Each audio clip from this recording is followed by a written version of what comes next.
This resource considers the accounting equation. We will define the equation. We will also introduce the concept of double entry accounting.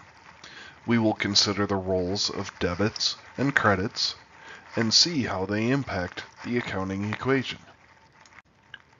The basis of all accounting is the accounting equation. We introduced this concept in a previous resource, but let's review so we can delve deeper into its implications. The fundamental equation for accounting is that assets must equal liabilities plus owner's equity. If we stop and think about this, it actually makes sense. Recall that assets are anything owned or at least controlled by a firm. Liabilities are claims others have on the assets of a company. Owner's equity is the total of any assets the company has minus any liabilities. So by the very definitions, the accounting equation must be true.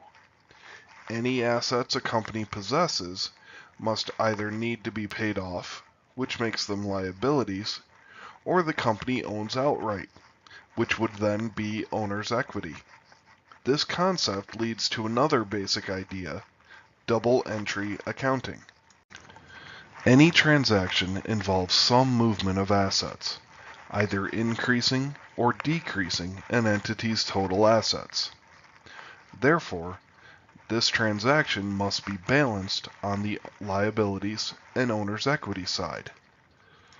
Each transaction must then involve adding or subtracting on each side of the accounting equation.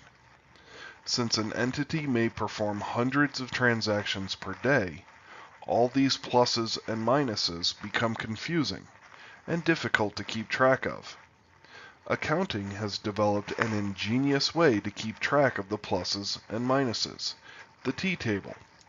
Each asset, liability, and owner's equity category has its own T-table, with the topic above the top of a capital T, and values on either the left or right of the stem of the T.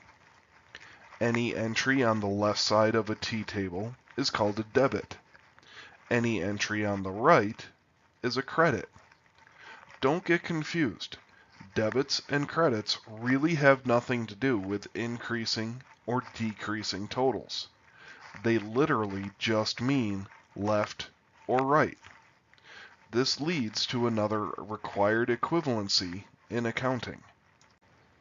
A second equivalency that must be maintained in effective accounting is the matching principle. Simply stated, debits must always equal credits.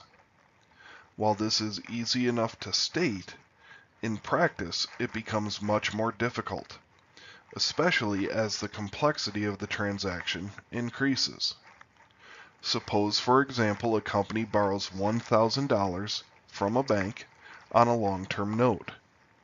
It is obvious that the asset cash would increase by $1,000. By tradition, assets increase with debit amounts, so the $1,000 goes on the left side for cash. This is matched by the liability, notes payable, increasing by $1,000. Since debits must be balanced by credits, the $1,000 goes on the right, or credit, side of the liability account. Or suppose the company buys $500 of inventory, paying with cash. For this transaction, the asset inventory is increased by $500, which is entered on the debit side of the T-table. This is balanced by the asset cash decreasing by $500, entered on the credit side of that T-table. Let's put all this information together. We start with the basic accounting equation. Assets equals liabilities plus owner's equity. Now consider the T-tables. Assets increase with debit amounts and decrease with credits. We also know that debits must equal credits. Since the only way an asset can be procured is either by borrowing from another source or from the owners having claim, any increase in assets must be balanced by an increase in liabilities or owner's equity. The increase in assets is entered as a debit amount, which must be balanced with an equivalent credit amount. So liabilities and owner's equity increase with credits, decrease with debits. If we can keep that basic pattern straight in our head, we are well on our way to understanding double entry accounting.